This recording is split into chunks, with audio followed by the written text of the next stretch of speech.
Hello বন্ধুরা, নমস্কার। আবারও চলে এলাম আরেকটি নতুন রেসিপির হাত ধরে। বন্ধুরা, আজকে তোমাদের সঙ্গে যে রেসিপিটি শেয়ার করব সেটি হলো পেঁয়াজ রসুন ছাড়া কাতলা মাছের পোস্ত। বাই দ্য ওয়ে, আমি দীপালি। তোমরা দেখছো তোমাদের চ্যানেল মায়ের আদরে রান্না, মায়ের পরম যত্ন ও ভালোবাসাকে সঙ্গী করে। রেসিপিটি দেখতে দেখতে তোমরা চ্যানেলটি সাবস্ক্রাইব করে বেল আইকনটি প্রেস করে রাখো, যেন পরবর্তী নোটিফিকেশন সবার আগে তোমার কাছে পৌঁছায়। তাহলে চলো দেখে নিই আমাদের কী কী উপকরণ লাগছে। এর জন্য আমাদের লাগছে কাতলা মাছ। কাতলা মাছ নিয়েছি 500 গ্রাম, ভালো করে ধুয়ে পরিষ্কার করে রাখা আছে জল ঝরিয়ে। এছাড়া লাগছে সর্ষের তেল, পোস্ত 3 টেবিল চামচ, আর লাগছে নুন স্বাদ মতো, কাশ্মীরি মির্চি গুঁড়ো, হলুদ গুঁড়ো এবং কালো জিরে আর কাঁচা লঙ্কা। চলো রান্নাটা শুরু করি। কড়াতে সর্ষের তেল দিয়ে দিলাম 3 টেবিল চামচ। এবার মাছটা ভালো করে ম্যারিনেট করে নেব নুন হলুদ দিয়ে। নুন দিয়ে দিলাম 1 চা চামচ এবং হলুদ দিয়ে দিলাম 1/2 চা চামচ। এবার ভালো করে ম্যারিনেট করে নেব হালকা হাতে। ম্যারিনেট করে নিচ্ছি।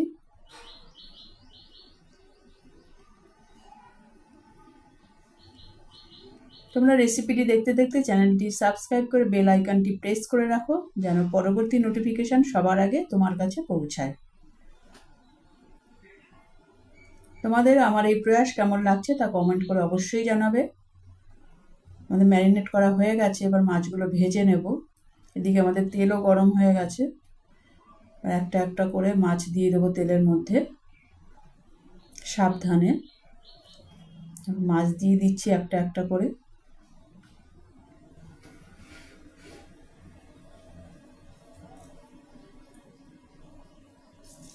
একদিক হয়ে গেছে আমাদের ভাজা, উল্টে দিচ্ছি আর একদিক ভাজার জন্য।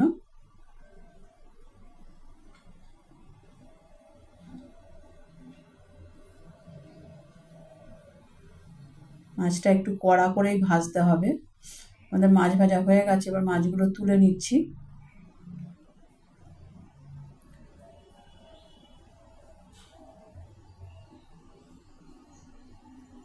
রেসিপিটি তোমরা গরম ভাতের সঙ্গে ট্রাই করতে পারো, অপূর্ব লাগবে।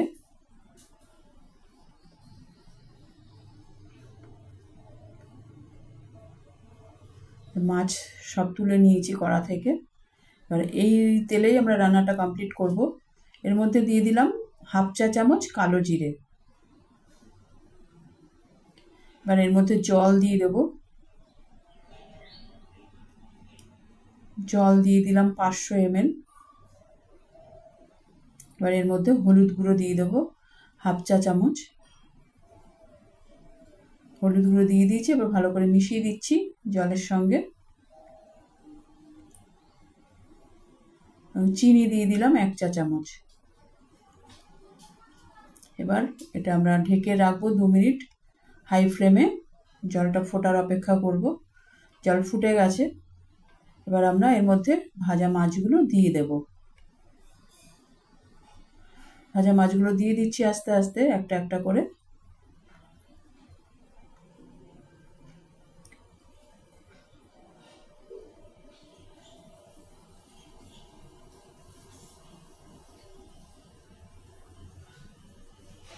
ভালো করে নেড়ে দিচ্ছি। এর মধ্যে দিয়ে দিলাম কাশ্মীরি মির্চ গুঁড়ো 1/2 চা চামচ, এতে ভালো কালার আসবে।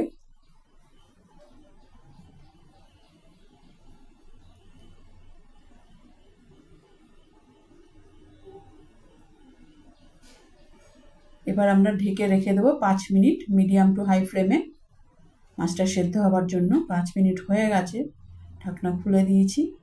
এবার আমরা এর মধ্যে দিয়ে দিচ্ছি টমেটো কুচি। একটি মাঝারি সাইজের টমেটো নিয়েছি আমরা, ভালো করে কুচি করে কেটে নিয়েছি। ভালো করে নেড়ে দিলাম এবং ঢেকে রাখবো 2 মিনিট, যেন টমেটোটা সেদ্ধ হয়ে যায় মাছের সঙ্গে। 2 মিনিট হয়ে গেছে, আমরা ভালো করে নেড়ে দিচ্ছি। মাছগুলো উল্টে পাল্টে দেব।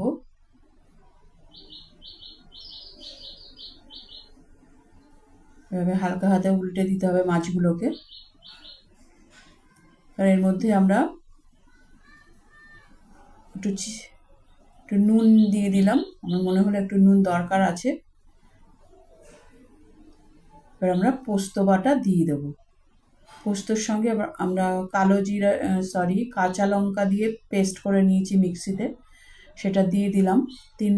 3 টেবিল চামচ পোস্ত দিয়েছি এবং কাঁচা লঙ্কা দিয়েছি 6টি, ভালো করে পেস্ট করে নিয়েছি এবং মাছের সঙ্গে মিশিয়ে দিলাম পোস্ত বাটা।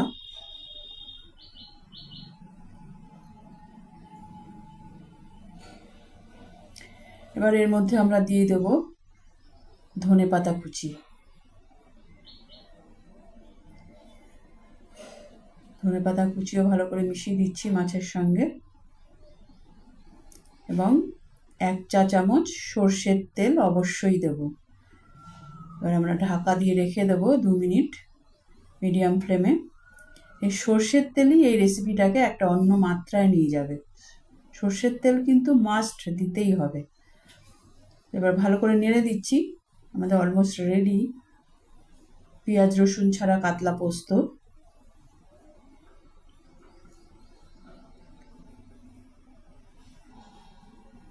আমাদের রেডি হয়ে গেছে কাতলা পোস্ত।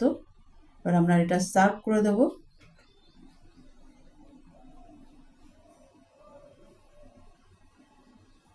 সার্ভ করে দিচ্ছি আমরা।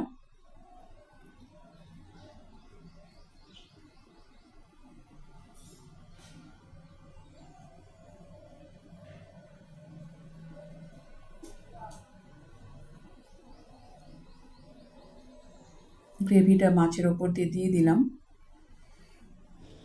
রেডি কাতলা পোস্ত পেঁয়াজ রসুন ছাড়া। এবার আমরা এটা গার্নিশ করে দেবো ধনেপাতা কুচি দিয়ে এবং সঙ্গে 2টি কাঁচা লঙ্কা দিয়ে দেবো। তোমরা এই রেসিপিটা গরম ভাতের সঙ্গে অবশ্যই ট্রাই করবে, অপূর্ব লাগবে, কথা দিলাম। তো রেসিপিটি যদি তোমাদের ভালো লাগে তাহলে লাইক করে দিও এবং তোমার প্রিয়জনদের সঙ্গে প্রচুর প্রচুর প্রচুর শেয়ার করো এবং আরও এই ধরনের নিত্য নতুন রেসিপি দেখার জন্য চ্যানেলটির সঙ্গে জুড়ে থাকো এবং চ্যানেলটিকে সাবস্ক্রাইব করে বেল আইকনটি প্রেস করে রাখো যেন পরবর্তী নোটিফিকেশন সবার আগে তোমার কাছে পৌঁছায়। তাহলে পরবর্তী এপিসোডে আবার দেখা হচ্ছে। ততক্ষণের জন্য সবাই সুস্থ থেকো, ভালো থেকো। নমস্কার, ধন্যবাদ।